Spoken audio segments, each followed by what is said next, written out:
Hello my dear students, welcome back to learn easily channel. ಈ ಒಂದು ವಿಡಿಯೋದಲ್ಲಿ ನಾವು a snake poem by D.H. Lawrence, ಈ snake ಪದ್ಯದ ಕನ್ನಡದ ಲೈನ್ ಬೈ ಲೈನ್ ಎಕ್ಸ್ಪ್ಲನೇಷನನ್ನು ನೋಡ್ತಾ ಸಾಗೋಣ. ಈ ಒಂದು ಪದ್ಯವು ಒಂದು ಸಮ್ಮರ್ ಡೇ, ಅದರಲ್ಲೂ ಜುಲೈನಲ್ಲಿರ್ತಕ್ಕಂಥ ಒಂದು ಸಮ್ಮರ್ ಡೇನಲ್ಲಿ ಸಿಸಿಲಿಯಲ್ಲಿ ನಡೀತಕ್ಕಂತಹ ಘಟನೆಯನ್ನು ಇಲ್ಲಿ D.H. ಲಾರೆನ್ಸ್ರವರು ತಿಳಿಸ್ತಾ ಇದ್ದಾರೆ. ಆ ಒಂದು ಸಮ್ಮರ್ ಡೇನಲ್ಲಿ ತಾವು ನೀರು ಕುಡಿಯಲು ತಮ್ಮ ಮನೆಯ ಪಕ್ಕದಲ್ಲಿರ್ತಕ್ಕಂಥ ಒಂದು ನೀರಿನ ತೊಟ್ಟಿಯ ಬಳಿ ಹೋದಾಗ ಅಲ್ಲಿಗೆ ನೀರು ಕುಡಿಯಲು ಬಂದಿದ್ದಂಥ ಒಂದು ಸ್ನೇಕ್, ಆ ಹಾವನ್ನು ನೋಡಿದಾಗ ಕವಿ ಒಂದು ಸೊಸೈಟಲ್ ಫಿಯರ್, ಸಮಾಜದ ಒಂದು ಭಯಕ್ಕೆ ಒಳಗಾಗಿ ಅವರು ಏನು ಮಾಡ್ತಾರೆ, ಆ ಹಾವನ್ನು ಕೊಲ್ಲುವ ಪ್ರಯತ್ನ ಮಾಡ್ತಾರೆ. ಆದರೆ ನಂತರ ಅವರು ಆ ಒಂದು ಹಾವನ್ನು ಒಬ್ಬ ಗೆಸ್ಟ್ ಅಂತ ಅಂದುಕೊಂಡು ಆ ಒಂದು ತಮ್ಮ ಇನ್ನರ್ ಫೀಲಿಂಗ್ಸನ್ನು ಈ ಪದ್ಯದ ಮೂಲಕ ಬರಿತಾ ಹೋಗ್ತಾ ಇದ್ದಾರೆ. ಬನ್ನಿ ಈ ಪದ್ಯದ ಲೈನ್ ಬೈ ಲೈನ್ ಎಕ್ಸ್ಪ್ಲನೇಷನ್ನ ನೋಡ್ತಾ ಸಾಗೋಣ. ಇಲ್ಲಿ ಮೊದಲ ಸಾಲಲ್ಲಿ ಹೇಳ್ತಾರೆ, a snake came to my water trough on a hot day and I in pyjamas for the heat to drink there. ನೋಡಿ, ಇಲ್ಲಿ ಕವಿ ಹೇಳ್ತಾ ಇದ್ದಾರೆ, ಒಂದು ಹಾವು ಬಂದಿದೆ, ನಮ್ಮ ಮನೆಯ ಪಕ್ಕದಲ್ಲಿ ಒಂದು ನೀರಿನ ತೊಟ್ಟಿ ಇತ್ತು, ಆ ತೊಟ್ಟಿಗೆ ಒಂದು ಹಾವು ಬಂದಿದೆ. ಆ ಹಾವು ಬಂದಂಥ ಸಮಯದಲ್ಲಿ ನಾನು ಸಹ ಆ ತೊಟ್ಟಿಯ ಬಳಿ ಹೋಗಿದ್ದೇನೆ. It is A hot day, ಬಹಳ ಸೆಕೆ ಇದ್ದಂತಹ ದಿನ. ನಾನು ಇನ್ ಪೈಜಾಮಸ್ ಫಾರ್ ದ ಹೀಟ್, ನಾನು ನನ್ನ ಪೈಜಾಮವನ್ನು ಧರಿಸಿದ್ದೆ. ಆ ವಾತಾವರಣ ತುಂಬ ಬಿಸಿಯಾಗಿತ್ತು, ಅದರಿಂದ ನಾನು ನನ್ನ ಪೈಜಾಮವನ್ನು ಧರಿಸಿ ಬಂದಿದ್ದೆ. ಟು ಡ್ರಿಂಕ್ ದೇರ್, ಆ ಹಾವು ಆ ನೀರಿನ ತೊಟ್ಟಿಗೆ ನೀರು ಕುಡಿಯಲು ಅಲ್ಲಿಗೆ ಬಂದಿತ್ತು, ನಾನು ಸಹ ಅಲ್ಲಿಗೆ ಹೋಗಿದ್ದೆ ಅಂತ ಹೇಳ್ತಾರೆ. In the deep, strange, scented shade of the great dark carob tree, I came down the steps with my pitcher and must stand and wait, for there he was at the trough. ನೋಡಿ, ಈ ಸಾಲುಗಳಲ್ಲಿ ಅವರು ಹೇಳ್ತಾ ಇರ್ತಕ್ಕಂಥದ್ದು, ಆ ಮನೆಯ ಪಕ್ಕದಲ್ಲಿ ಒಂದು ಕ್ಯಾರೋಬ್ ಟ್ರೀ ಇದೆ, ಆ ಮರದ ನೆರಳಿನಲ್ಲಿ ಆ ಒಂದು ತೊಟ್ಟಿ ಟ್ರಫ್ ಇದೆ. ಅಲ್ಲಿ ಒಂದು ಡೀಪ್ ಸೆಂಟ್, ಆ ಮರದಲ್ಲಿ ಒಂದು ವಿಚಿತ್ರವಾದ ವಾಸನೆ ನನಗೆ ಬರ್ತಾಯಿತ್ತು. ಆ ವಾತಾವರಣ ಒಂದು ರೀತಿ ನಿಗೂಢವಾಗಿ ಒಂದು ಭವ್ಯವಾದಂತಹ ವಾತಾವರಣ ಅಲ್ಲಿ ಸೃಷ್ಟಿಯಾಗಿತ್ತು. ನಾನು ಸಹ ನನ್ನ ಮೆಟ್ಟಿಲುಗಳನ್ನು ಇಳಿದು ಅಲ್ಲಿಗೆ ಬಂದೆ. ನಾನು ಅಲ್ಲಿಗೆ ನನ್ನ ಪಿಕ್ಚರ್, ಒಂದು ಕೊಡವನ್ನು ತೆಗೆದುಕೊಂಡು ಹೋಗಿದ್ದೆ ನೀರನ್ನು ತಗೊಳ್ಳೋದಕ್ಕೆ. And must stand and wait for there he was at the trough. ನಾನು ಅಲ್ಲಿ ಸ್ವಲ್ಪ ಹೊತ್ತು ವೆಯ್ಟ್ ಮಾಡಬೇಕಾಯಿತು, ಅಲ್ಲಿ ನಿಂತು ಕಾಯಬೇಕಾಗಿತ್ತು. ಏಕೆಂದರೆ ಅವನು ತೊಟ್ಟಿಯ ಹತ್ತಿರದಲ್ಲಿದ್ದ, ಅಂದರೆ ಹಾವು ಅಲ್ಲಿ ಬಂದಿತ್ತು, ಆತನು ಸಹ ನೀರು ಕುಡಿಯೋಕ್ಕೆ ಬಂದಿತ್ತು, ಆದ್ದರಿಂದ ನಾನು ಅಲ್ಲಿ ಸ್ವಲ್ಪ ಕಾಯಬೇಕಾಯಿತು ಅಂತ ಹೇಳ್ತಾರೆ. Before me he reach down from a fissure in the earth wall in the gloom and trailed his yellow brown slackness soft bellied down over. ನೋಡಿ, ಇಲ್ಲಿ ಈ ಸಾಲಲ್ಲಿ ಬಿಫೋರ್ ಮೀ, ನನ್ನ ಮುಂದೆ ಹಾವು ಅಲ್ಲಿತ್ತು. ಮತ್ತು ಅವನು ಎಲ್ಲಿಂದ ಬಂದಿರ್ಬೋದಪ್ಪ ಅಂದರೆ, ಈ from a picture in the earth wall in the gloom, ಆ ಗೋಡೆ, ಮನೆಯ ಗೋಡೆಯ ಒಂದು ಬಿಲದಿಂದ ಅದು ಬಂದಿರಬಹುದು. ಆ ಹಾವು ಎಲ್ಲಿಂದ ಬಂತು ಅಂತ ಹೇಳ್ತಾ ಇದ್ದಾರೆ, ಅದು ವಾತಾವರಣದಲ್ಲಿತ್ತು ಎಂಬುದನ್ನು ವಿವರಿಸ್ತಾ ಇದ್ದಾರೆ. ಆ ಬಿಲ, ಅದರ ಒಂದು ಬಿಲ, ಆ ಗೋಡೆಯ ಬಿಲದಿಂದ ಅದು ಹೊರಗಡೆ ಬಂದಿರಬಹುದು ಅಂತ ಹೇಳ್ತಾರೆ. And trailed his yellow brown slackness soft belly down over, ಅವನು ಹಳದಿ ಕಂದು ಬಣ್ಣದ ಮೈ ಬಣ್ಣವನ್ನು ಹೊಂದಿದ್ದನು ಅಂತ ಹೇಳ್ತಾರೆ. The edge of the stone trough and rested his throat upon stone bottom and where the water had dripped from the tap in a small clearness. ನೋಡಿ, ಇಲ್ಲಿ ಆ ಒಂದು ಹಾವು ಆ ತೊಟ್ಟಿಯ ಕಲ್ಲಿನ ಅಂಚಿನಲ್ಲಿ ಬಂದಿತ್ತು, ಅದು ನಿಧಾನವಾಗಿ ಚಲಿಸ್ತಾ ಇತ್ತು, ಮತ್ತು ಅದು ತನ್ನ ಗಂಟಲನ್ನು ಕಲ್ಲಿನ ತಳದಲ್ಲಿ ಇರಿಸಿತ್ತು. ಆ ಹಾವು ನೀರು ಕುಡಿಯಲು ಹೇಗೆ ಸಿದ್ಧವಾಗಿತ್ತು ಅಂತ ಹೇಳ್ತಾ ಇದ್ದಾರೆ. ಆ್ಯಂಡ್ ಆ ನಲ್ಲಿಯಿಂದ ನೀರು ತೊಟ್ಟಿಗ್ತಾ ಇತ್ತು, ಆ ಒಂದು ಟ್ರಫ್ ತೊಟ್ಟಿಗೆ ನೀರು ತೊಟ್ಟಿಗ್ತಾ ಇತ್ತು. ಆ ನೀರು ತಿಳಿಯಾಗಿತ್ತು ಮತ್ತು ಶಾಂತವಾಗಿತ್ತು. He sipped with his straight mouth, softly drank through his straight gums into his slack long body silently. ನೋಡಿ, ಇಲ್ಲಿ ಈ ಸಾಲಲ್ಲಿ ಹೇಳ್ತಾ ಇರ್ತಕ್ಕಂಥದ್ದು, ಆ ಹಾವು ನೀರನ್ನು ಕುಡಿತಾ ಇದೆ, ನೇರವಾಗಿ ಬಾಯಿಯೊಳಗೆ ಹೀರಿಕೊಳ್ತಾ ಇದೆ. ಸಾಫ್ಟ್ಲಿ ಡ್ರ್ಯಾಂಕ್ ಥ್ರೂ ಈ ಸ್ಟ್ರೈಟ್ ಗಮ್. ಆತ ತನ್ನ ನೇರವಾದ ಒಸಡುಗಳ ಮೂಲಕ ಮೃದುವಾಗಿ ಹಿಡಿದು ಆ ಮೃದುವಾದ ಉದ್ದನೆಯ ದೇಹಕ್ಕೆ ಆ ಒಂದು ನೀರನ್ನು ಸದ್ದಿಲ್ಲದೆ ಕುಡಿತಾ ಇತ್ತು. ಆ್ಯಂಡ್ ಸೈಲೆಂಟ್ಲಿ, ಅದು ತುಂಬ ಮೌನವಾಗಿ, ಈ ಘಟನೆ ತುಂಬ ಶಾಂತವಾಗಿ ನಡೀತಾ ಇತ್ತು. ಸೈಲೆಂಟಾಗಿ ನೀರು ಕುಡಿತಾ ಇತ್ತು. Someone was before me at my water trough and I like a second comer waiting. He lifted his head from his drinking as a cattle do. ನೋಡಿ, ಇಲ್ಲಿ ಆ ಒಂದು ಹಾವು ನೀರಿನ ತೊಟ್ಟಿಗೆ ನನಗಿಂತ ಮೊದಲೇ ಬಂದುಬಿಟ್ಟಿತ್ತು. ಆದ್ದರಿಂದ ನಾನು ಎರಡನೇಯವನಾಗಿದ್ದೇನೆ. ನನಗಿಂತ ಮುಂಚೆ ಅಂದು ಬಂದಿತ್ತದು. So I am a second comer, ನಾನು ಎರಡನೇಯವನಾಗಿದ್ದೇನೆ. ಅಂದರೆ ಇಲ್ಲಿ ಕವಿ ತಮ್ಮ ತಾಳ್ಮೆಯ ಬಗ್ಗೆ ಹೇಳ್ತಾ ಇದ್ದಾರೆ. ನಂತರ he lifted his head from his drinking as A cattle do. ಆ ಒಂದು ಹಾವು ನೀರನ್ನು ಕುಡಿದ ನಂತರ ಈ ಕ್ಯಾಟಲ್ ಅಂದರೆ ಒಂದು ದನದ ಕರು ತಲೆ ಮೇಲೆ ಎತ್ತುವಂತೆ ಏನಾಯಿತು, ಅದು ಆ ಹಾವು ಮೇಲಕ್ಕೆ ಎತ್ತಿತ್ತು. ಇದೊಂದು ರೀತಿ ಅವರಿಗೆ ಆಶ್ಚರ್ಯವಾಗಿತ್ತು. ಹಾವು ಒಂದು ಸಾಮಾನ್ಯ ಪ್ರಾಣಿಯಂತೆ ಅವರು ಹೋಲಿಕೆ ಮಾಡಿ ಇಲ್ಲಿ ಹೇಳ್ತಾ ಇದ್ದಾರೆ. And looked at me vaguely as drinking cattle do and flickered his two forked tongue from his lips and mused a moment. ಆ ತಲೆಯನ್ನು ಎತ್ತಿದಂತಹ ಹಾವು ಹೇಗಿತ್ತಂದರೆ, ಆ ನೀರು ಕುಡಿಯುವ ದನಗಳು ಎತ್ತುವಂತೆ ಮೇಲೆತ್ತಿ ನನ್ನ ಕಡೆ ನೋಡ್ತಾ ಇತ್ತು. ಕ್ಯಾಟಲ್ ಡೂ ಈ ಲುಕ್ಡ್ ಅಟ್ ಮೀ, ನನ್ನ ಕಡೆ ಅದು ನೋಡ್ತಾ ಇತ್ತು. ಹಾವಿನ ನೋಟ ಒಂದು ರೀತಿ ಅಸ್ಪಷ್ಟವಾಗಿತ್ತು. ಇದು ಒಂದು ಪ್ರಾಣಿಯ ಸಹಜ ನಡವಳಿಕೆ ಅಂತ ಇಲ್ಲಿ ಗೊತ್ತಾಗ್ತಾ ಇತ್ತು. And flickered its two forked tongue, ಅದರ ಎರಡು ನಾಲಿಗೆ ಇರ್ತಕ್ಕಂತಹ ನಾಲಿಗೆಯನ್ನು ಚಾಚ್ತಾ ಇತ್ತು. ಮತ್ತು ಅದು ಕ್ಷಣಕಾಲ ಆ ಕಡೆ ನೋಡ್ತಾನೆ ಇತ್ತು. ಹಾವು ನಾಲಿಗೆಯನ್ನು ಚಾಚುತ್ತಾ ಕ್ಷಣಕಾಲ ಯೋಚಿಸುವಂತೆ ಅದು ನನಗೆ ಕಾಣಿಸ್ತಾ ಇತ್ತು. ಯಾವುದೋ ಒಂದು ಯೋಚನೆಯಲ್ಲಿರುವಂತೆ ಒಂದು ಕುತೂಹಲವಾಗಿತ್ತು. ಫಾರ್ ಎ ಮೂಮೆಂಟ್, ಒಂದು ಕ್ಷಣಕಾಲ ಅದು ಯೋಚಿಸಿತು. And stopped and drank a little more, being earth brown, earth golden from the burning bowels of the earth. ನೋಡಿ, ಆ ಹಾವು ಏನು ಮಾಡ್ತು, ಸ್ಟಾಪ್ಡ್ ನಿಲ್ಲಿಸ್ತು, ಮತ್ತೆ ಸ್ವಲ್ಪ ನೀರನ್ನು ಕುಡಿತು. ಡ್ರ್ಯಾಂಕ್ ಎ ಲಿಟಲ್ ಮೋರ್, ಮತ್ತಿನ್ನು ಸ್ವಲ್ಪ ನೀರನ್ನು ಅದು ಕುಡಿಯಿತು. ಆ್ಯಂಡ್ ದೆನ್ ಈ ಒಂದು ಬೀಯಿಂಗ್ ಅರ್ತ್ ಬ್ರೌನ್, ಭೂಮಿಯ ಕಂದು ಬಣ್ಣದಂತೆ ಆ ಒಂದು ಹಾವಿತ್ತು. ಮತ್ತು golden from the burning bowls, ಅದು ಎಲ್ಲಿಂದ ಬಂದಿತ್ತಪ್ಪ ಅಂದರೆ, ಹಾವು ತನ್ನ ಬಣ್ಣ ಮತ್ತು ಅದು ಎಲ್ಲಿಂದ ಬಂದಿದೆ ಅಂದರೆ ಅದು ಭೂಮಿಯ ಒಡಲಿನಿಂದ ಅದು ಬಂದಿರತಕ್ಕಂಥ ಚಿನ್ನದಂತೆ ಅದು ಕಾಣಿಸ್ತಾ ಇತ್ತು. ಫ್ರಮ್ ದ ಅರ್ತ್, ಭೂಮಿಗೆ ಹಾವು ಭೂಮಿಗೆ ಸೇರಿದೆ, ಆ ಭೂಮಿ ಒಳಗಡೆಯಿಂದ ಹಾವು ಬಂದಿದೆ ಅಂತ ಹೇಳ್ತಾರೆ. On the day of Sicilian July with Etna smoking, the voice of my education said to me he must be killed. ನೋಡಿ, ಇಲ್ಲಿ ಆ ಒಂದು ದಿನವನ್ನು ಹೇಳ್ತಾ ಇದ್ದಾರೆ. On the day of Sicilian, ಆ ಸಿಸಿಲಿಯ ದಿನ, ಜುಲೈ ದಿನ ತುಂಬ ಬಿಸಿಯಾಗಿತ್ತು. ಮತ್ತು ಎಟ್ನಾ ಜ್ವಾಲಾಮುಖಿ ಆಗ ಒಂದು ಜ್ವಾಲಾಮುಖಿ ಚಟುವಟಿಕೆಯಿಂದ ಕೂಡಿತ್ತು. ಆ ಸಮಯದಲ್ಲಿ the voice of my education said to me, ನಾನು ಪಡೆದಿರ್ತಕ್ಕಂಥ ಶಿಕ್ಷಣ ನನ್ನ ಒಳಗಡೆ ಏನು ಹೇಳ್ತಪ್ಪ ಅಂದರೆ, ಈ ಸಮಾಜದ ನಂಬಿಕೆಗಳ ಬಗ್ಗೆ ನನಗೆ ಒಂದು ಏನು ಎಜುಕೇಷನ್ ಕೊಟ್ಟಿದ್ದಾರೆ, ಆ ಎಜುಕೇಷನ್ ನನಗೆ ಏನು ಹೇಳ್ತಪ್ಪ ಅಂದರೆ, ಈ ಮಸ್ಟ್ ಬಿ ಕಿಲ್ಡ್, ಅವನನ್ನು ಕೊಲ್ಲಬೇಕು. ಸಮಾಜದ ಭಯ ಮತ್ತು ಆ ಒಂದು ಪೂರ್ವಾಗ್ರಹವನ್ನು ಅವರಲ್ಲಿ ಹೇಳ್ತಾ ಇದ್ದಾರೆ. ಹಾವು ಅಪಾಯಕಾರಿ, ಸಮಾಜ ಏನು ಹೇಳಿತಪ್ಪ ಅಂದರೆ ಅಪಾಯಕಾರಿ, ಹಾವನ್ನು ಕೊಲ್ಲಬೇಕು ಅಂತ ಹೇಳುತ್ತೆ. ಈಗ ಶಿಕ್ಷಣ ನನಗೆ ಹೇಳಿದೆ, ಅದನ್ನು ಕೊಲ್ಲಬೇಕು ಅಂತ. For in Sicily the black snakes are innocent, the gold are venomous and voice in me said if you were a man.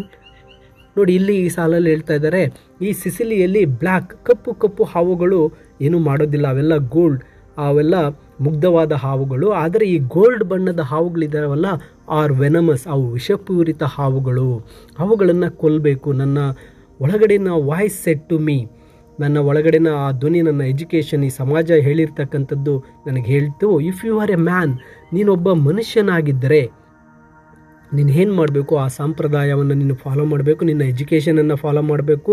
ಸಮಾಜವು ನಿನ್ನ ಒಂದು ಮ್ಯಾನ್ ಅಂತ ಪರಿಗಣಿಸಿದರೆ ನೀನು ಭಯ ಇಲ್ಲದೆ ಏನು ಮಾಡಬೇಕು, ಈಗ ಅದನ್ನ ಸಾಯಿಸಬೇಕು ಅಂತಕ್ಕಂಥದ್ದು ಆತನ ಮನಸ್ಸಿಗೆ ಬರುತ್ತೆ. You would take a stick and break him now and finish off, but must I confess how I liked him how glad I was he had come like a guest in quiet to drink. ನನಗದು ಹೇಳ್ತಾ ಇತ್ತು ನನ್ನ ಒಳಮನಸ್ಸು. ನಾನೊಂದು ಕೋಲನ್ನು ತಗೊಂಡು ಅವನನ್ನು ಒಡೆದು ಸಾಯಿಸು ಅಂತ ಹೇಳ್ತಾ ಇತ್ತು. ಆದರೆ ನಾನು ಅವನನ್ನು ಇಷ್ಟಪಟ್ಟೆ. I confess how I like him. ನಾನು ಆತನನ್ನು ಇಷ್ಟಪಟ್ಟೆ. ಸಮಾಜದ ನಿರೀಕ್ಷೆಗಳಿಗೆ ವಿರುದ್ಧವಾಗಿ ನಾನು ಹಾವನ್ನು ಇಷ್ಟಪಟ್ಟಿದ್ದೇನೆ. ಹೌ ಗ್ಲ್ಯಾಡ್, ನೋಡಿ ಎಷ್ಟು ಸಂತೋಷ ಆಗ್ತಾ ಇದೆ. He had come like a guest. ಆತ ಒಬ್ಬ ಅತಿಥಿಯಂತೆ ಇಲ್ಲಿ ನೀರು ಕುಡಿಯಲು ಬಂದಿದ್ದಾನೆ. ಆತನನ್ನು ನಾನು ಸಾಯಿಸೋದಾದರೂ ಹೇಗೆ? ಆತ ನೀರು ಕುಡಿದು ಹೋದದನ್ನು ಕವಿ ಇಲ್ಲಿ ಹೇಳ್ತಾ ಇದ್ದಾರೆ. ನಂತರ at my water trough and depart peaceful pacified and thankless into the burning bowels of this earth. ಆ ಹಾವು ಏನು ಮಾಡ್ತಾ ಇದೆ? ನೀರನ್ನು ಕುಡಿದಿದ್ದಾಯಿತು. ನನ್ನ ನೀರಿನ ತೊಟ್ಟಿಯಿಂದ ಆ ಹಾವು ನೀರನ್ನು ಕುಡಿದಿದ್ದಾದಮೇಲೆ ಅದು ಶಾಂತಿ ಮತ್ತು ಸಮಾಧಾನದಿಂದ ಅಲ್ಲಿಂದ ಹೋಗ್ತಾ ಇದೆ. ಏನು ಮಾಡಿದೆ? ಡಿಪಾರ್ಟ್ ಪೀಸ್ಫುಲಿ, ಶಾಂತಿಯಿಂದ ಅದು ಹೋಗ್ತಾ ಇದೆ. ಅದು ಥ್ಯಾಂಕ್ಲೆಸ್, ಯಾವುದೇ ಕೃತಜ್ಞತೆಯನ್ನು ಹೇಳದೆ ಆ ಹಾವು ಏನಾಗ್ತಾ ಇದೆ? ಅಲ್ಲಿಂದ ಹೋಗ್ತಾ ಇದೆ. ಇದು ಮನುಷ್ಯರಾದರೆ ಥ್ಯಾಂಕ್ಸ್ ಹೇಳ್ತಾ ಇದ್ರು, ಇದು ಮನುಷ್ಯ ಅಲ್ಲ, ಅದು ಸಮಾಜದ ಒಂದು ನಿರೀಕ್ಷೆ. ಇದು ಥ್ಯಾಂಕ್ಲೆಸ್, ಇದು ಒಂದು ಥ್ಯಾಂಕ್ಸನ್ನು ಹೇಳದೆ ಅಲ್ಲಿಂದ ಹೋಗ್ತಾ ಇದೆ. Into the burning bowels of this earth. ಈ ಭೂಮಿಯ ಉರಿಯುವಂತಹ ಬಿಸಿಲಿಗೆ ಭೂಮಿ ಕಾದಿದೆ, ಅದರ ಒಡಲಿಗೆ ಅದು ಹೋಗ್ತಾ ಇದೆ. Was it cowardice that I dared not kill him? Was it perversity that I longed to talk to him? Was it perversity that I longed to talk to him, to feel so honored? ನೋಡಿ, ಇಲ್ಲಿ ಆ ಕವಿ ಹೇಳ್ತಾ ಇದ್ದಾರೆ, was it ಕವರ್ಡೈಸ್, ನಾನು ಹೇಡಿಯಾಗಿದ್ದೀನ? ಅದನ್ನು ಕೊಲ್ಲೋದಕ್ಕೆ ನನಗೆ ಧೈರ್ಯ ಇಲ್ವಾ? ನಾನು ಅದನ್ನು ಕೊಲ್ಲುವ ಧೈರ್ಯ ಮಾಡಲಿಲ್ವಾ? I dared not to kill him, ಅವನ್ನ ಕೊಲ್ಲೋದಕ್ಕೆ ನಾನು ಧೈರ್ಯನೇ ಮಾಡಲಿಲ್ವಾ? ಸಮಾಜವಾದನ್ನು ಹೇಡಿತನ ಅನ್ನುತ್ತೆ ಅನ್ನೋದನ್ನು ಅವರು ಅಲ್ಲಿ ಹೇಳ್ತಾ ಇದ್ದಾರೆ. Was it perversity that I long to talk to him? ಅವನೊಂದಿಗೆ ಮಾತಾಡ್ತಕ್ಕಂಥದ್ದು ಒಂದು ವಿಕೃತ ಭಾವನೆಯೇ ಅಂತ. ಕವಿ ಅವನೊಂದಿಗೆ ಮಾತಾಡಲು ಬಯಸಿದ್ದು ಸಮಾಜಕ್ಕೆ ಅದು ವಿಚಿತ್ರವಾಗಿ ಕಾಣಬಹುದು. ಇಲ್ಲಿ ಕವಿ ಇದು ಸಾಂಪ್ರದಾಯಿಕವಲ್ಲದ ಒಂದು ಆಲೋಚನೆ ಅಂತ ಹೇಳ್ತಾ ಇದ್ದಾರೆ. And was it humility to feel so honoured, ಅದು ಒಂದು ಅಷ್ಟು ಗೌರವ ಅನುಭವಿಸೋದು ನಿಜವೇ ಅಂತ. ಆ ಹಾವು ನೀರಿನ ತೊಟ್ಟಿಗೆ ಬಂದಿದ್ದನ್ನು ಕವಿ ಗೌರವ ಎಂದು ಭಾವಿಸ್ತಾ ಇದ್ದಾರೆ, ಅದು ವಿನಯ ಅಂತ ಅವರು ತಿಳ್ಕೊಳ್ತಾ ಇದ್ದಾರೆ. ನಂತರ ಸಾಲಲ್ಲಿ ಹೇಳ್ತಾರೆ, I felt so honoured and yet those voices if you were not afraid you would kill him. ಆದರೆ ನನಗೆ ತುಂಬ ಗೌರವ ಇದೆ, ಆದರೆ ಆ ವಾಯ್ಸಸ್, ನನ್ನ ಒಳ ಧ್ವನಿಗಳು, ಸಮಾಜದ ನಿರೀಕ್ಷೆಗಳು, ನನ್ನ ಎಜುಕೇಷನ್ ಏನು ಹೇಳ್ತಾ ಇದೆ? If you are not afraid you would kill him. ನಿನಗೆ ಆ ಹೆದರಿಕೆ ಇಲ್ಲದೆ ಇದ್ದರೆ, ಆ ಭಯ ಇಲ್ಲದೆ ಇದ್ದಿದ್ರೆ ನೀನು ಅದನ್ನು ಸಾಯಿಸ್ತಾ ಇದ್ದೆ ಅಂತ ಹೇಳ್ತಾ ಇದೆ. ನಂತರ ಸಾಲಲ್ಲಿ ನೋಡಿದಾಗ, and truly I was afraid, I was most afraid, but even so honoured still more that he should seek my hospitality. ನೋಡಿ, ಇಲ್ಲಿ ಹೇಳ್ತಾ ಇದ್ದಾರೆ, ನಾನು ನನ್ನ ಭಯವನ್ನು ಒಪ್ಕೊಳ್ತಾ ಇದ್ದೇನೆ, ಸಮಾಜದ ನಿರೀಕ್ಷೆಗಳ ಒತ್ತಡವನ್ನು ಇದು ತೋರಿಸ್ತಾ ಇದೆ. ನಾನು ನಿಜವಾಗಿಯೂ ಹೆದರಿದ್ದೇನೆ, ನಾನು ತುಂಬ ಹೆದರಿದ್ದೇನೆ. I was most afraid but so honoured still more. ಆದರೆ ನಾನು ತುಂಬ ಗೌರವ ಕೂಡ ಪಡ್ತಾ ಇದ್ದೇನೆ. ಒಬ್ಬ ಅತಿಥಿ ನೀರು ಕುಡಿದು ಹೋಗ್ತಾ ಇರೋದಕ್ಕೆ ನಾನು ತುಂಬ ಗೌರವದ ವಿಷಯ ಆಗಿದೆ. ದಟ್ ಈ ಶುಡ್ ಸೀಕ್ ಮೈ ಹಾಸ್ಪಿಟಾಲಿಟಿ, ಅದು ನನ್ನ ಒಂದು ಆತಿಥ್ಯವನ್ನು ಬಯಸಿ ಬಂದಿದ್ದಾನಲ್ಲ, ಆ ಆತಿಥ್ಯವನ್ನು ಬಯಸಿ ಅದು ಹೋಗ್ತಾ ಇದೆ ಅಂತ ಹೇಳ್ತಾರೆ. ನಂತರದ ಸಾಲಲ್ಲಿ ಹೇಳ್ತಾರೆ, from out of the dark door of the earth secret he drank enough and lifted his head dreamily has one who has drunken. ನೋಡಿ, ಈ ಸಾಲಲ್ಲಿ ಹೇಳ್ತಾ ಇರ್ತಕ್ಕಂಥದ್ದು, ಆ ಹಾವು ಆ ರಹಸ್ಯಮಯವಾಗಿರ್ತಕ್ಕಂತಹ ಅದರ ಆಳವಾದ ಆ ಸ್ಥಳದಿಂದ ಬಂದಿದೆ. ಆ ಹಾವಿನ ಪ್ರಾಮುಖ್ಯತೆ ಅದು ತುಂಬ ಹೆಚ್ಚು ಅಂತ ಹೇಳ್ತಾ ಇದ್ದಾರೆ. ಹಿ ಡ್ರ್ಯಾಂಕ್ ಎನಫ್, ಅವನು ಸಾಕಷ್ಟು ನೀರನ್ನು ಕುಡಿದಿದೆ. And lifted his head ಡ್ರೀಮಿಲಿ as one who has drunken, ಹಾವು ತೃಪ್ತಿಯಿಂದ ನಿಧಾನವಾಗಿ ತಲೆ ಎತ್ತಿ ಮತ್ತು ಅದು ಶಾಂತ ಸಮಾಧಾನವನ್ನು ಸೂಚಿಸ್ತದೆ. ಅದು ಚೆನ್ನಾಗಿ ನೀರು ಕುಡಿದು ಹೋಗಲು ಸಿದ್ಧವಾಗಿದೆ. And flickered his tongue like forked night on the air so black seeming to lick his lips and looked around like a god unseeing into the air. ನೋಡಿ, ಇಲ್ಲಿ ಆ ಒಂದು ಹಾವು ಏನು ಮಾಡ್ತಾ ಇದೆ? ತನ್ನ ನಾಲಿಗೆಯನ್ನು ಆಚೆ ಮಾಡಿ ಫ್ಲಿಕ್ಕರಿಂಗ್ ಮಾಡ್ತಾ ಇದೆ. ಆ ಒಂದು ಗಾಳಿಯನ್ನು ತೆಗೆದುಕೊಳ್ತಾ ಇದೆ. ಹಾವಿನ ನಾಲಿಗೆ ಆ ಒಂದು ಕಪ್ಪು ರಾತ್ರಿಗೆ ಇಲ್ಲಿ ಹೋಲಿಸಲಾಗ್ತಾ ಇದೆ. ಇದು ನಿಗೂಢತೆ ಮತ್ತು ಅಜ್ಞಾನತೆಯನ್ನು ಸೂಚಿಸ್ತಾ ಇದೆ. ನಂತರ ಅದು seeming to lick his lips, ಮತ್ತು ಅದು ತುಟಿಗಳನ್ನು ನೆಕ್ಕುವ ಹಾಗೆ ನೆಕ್ತಾ ಇದೆ. And looked around like a god unseeing into the air. ಆ ಹಾವು ಸುತ್ತಲೂ ನೋಡ್ತಾ ಇದೆ, ದೇವರಿಗೆ ಅದನ್ನ ಹಾವನ್ನು ಹೋಲಿಸ್ತಾ ಇದ್ದಾರೆ. ಇದು ಹಾವಿನ ಶಕ್ತಿ ಮತ್ತು ಪ್ರಾಮುಖ್ಯತೆಯನ್ನು ಹೇಳ್ತಾ ಇದೆ. ಅದು ಪ್ರಾಪಂಚಿಕ ದೃಷ್ಟಿಗೆ ಮೀರಿದ್ದು ಅದು ಏನಾಗ್ತಾ ಇದೆ, ಆ ಗಾಳಿಯನ್ನು ನೋಡಿ ಅದು ಹೋಗಲು ಸಿದ್ಧವಾಗಿದೆ. And slowly turned his head and slowly, very slowly, as if thrice a dream, proceed to draw his slow length curving round and climbed again the broken bank of my wall face. ಅದು ಅಲ್ಲಿಂದ ಹೋಗೋದಕ್ಕೆ ಸಿದ್ಧವಾಗಿದೆ. ಅದು ನಿಧಾನವಾಗಿ ಅದು 3 ಬಾರಿ ಒಂದು ಹಾವು ಚಲಿಸ್ತಾ ಇದೆ ಕನಸ್ಕೊಂಡಂತೆ. ಅದು ಮುಂದಕ್ಕೆ ಸ್ಲೋಲಿ ಮುಂದಕ್ಕೆ ಹೋಗ್ತಾ ಇದೆ. ನಂತರ ಇಡೀ ಹಾವಿನ ಪೂರ್ತಿ ನನ್ನ ಮನೆಯ ಗೋಡೆ ಕಡೆಗೆ ಸಾಗ್ತಾ ಇದೆ. Climb again into the broken bank of my wall face. ಅದು ಹಾವು ಎಲ್ಲಿಂದ ಬಂತು ಅಲ್ಲಿಗೆ ನನ್ನ ಮನೆಯ ಒಂದು ಗೋಡೆಯ ಕಡೆಗೆ ಹೊರಡ್ತಾ ಇದೆ. And as he put his head into the dreadful hole and as he slowly drew off snake easing his shoulders and entered further. ನಂತರ ಹಾವು ಏನು ಮಾಡ್ತು, ತನ್ನ ಇಡೀ ದೇಹವನ್ನು ಆ ಒಂದು ಬಿಲಕ್ಕೆ ಸೇರಿಸಿ ಆ ಬಿಲದ ಕೆಳಗೆ ಹೋಗ್ತಾ ಇತ್ತು. ನಂತರ ಅದು ಆ ಹಾವು ಬಿಲದೊಳಗೆ ಹೋಗುವ ವಿಧಾನ ಪ್ರಕ್ರಿಯೆ ತುಂಬ ನಿಧಾನವಾಗಿತ್ತು. ಆ್ಯಂಡ್ ಎಂಟರ್ಡ್ ಫರ್ದರ್, ಸ್ವಲ್ಪವೇ ಒಳಗೆ ಹೋಗ್ತಾ ಇತ್ತು. ನಂತರ a sort of horror, a sort of protest against his withdrawing into that horrid black hole, deliberately going into the blackness and slowly drawing. ನೋಡಿ, ಅಲ್ಲಿ ಮತ್ತೆ ಅದು ಒಳಗಡೆ ಹೋಗ್ತಾ ಇದೆ. ಆ ಬಿಲದ ಒಳಗಡೆ ಹಾರಿಫೈಡ್ ಬ್ಲ್ಯಾಕ್ ಹೋಲ್ ಒಳಗಡೆ ಅದು ಹೋಗ್ತಾ ಇದೆ. ಆ ಒಂದು ಹಾವು ಅದರ ಬಿಲದೊಳಗೆ ಹೋಗ್ತಕ್ಕಂಥ ನಿರ್ಧಾರವನ್ನು ತಗೊಳ್ತು. ಅದು ಸಂಪೂರ್ಣವಾಗಿ ಅಲ್ಲಿ ಒಳಗಡೆ ಹೋಯಿತು. Overcome me now is back was turned, I looked around and I put down my picture and picked A clumsy log. ಅದು ಹೋಗ್ತಾ ಇರಬೇಕಾದ್ರೆ ನಾನು ನನ್ನ ಕಡೆಗೆ ತಿರುಗಿದೆ. ನನಗೆ ಒಂದು ರೀತಿ ದುಃಖ ಆಯಿತು. ನಾನು ಸುತ್ತಲೂ ನೋಡಿದೆ. ನನಗೆ ಆ ಒಂದು ನನ್ನ ಕೊಡವನ್ನು ಕೆಳಗಡೆ ಇಟ್ಟು ಅಲ್ಲೇ ಇರ್ತಕ್ಕಂತಹ ಒಂದು ದೊಣ್ಣೆಯನ್ನು ನಾನು ತೆಗೆದುಕೊಂಡೆ. And throw it at water trough with a clatter. I think it did not hit him, but suddenly the part of him that was left behind ಅನ್ವಲ್ಸ್ಡ್.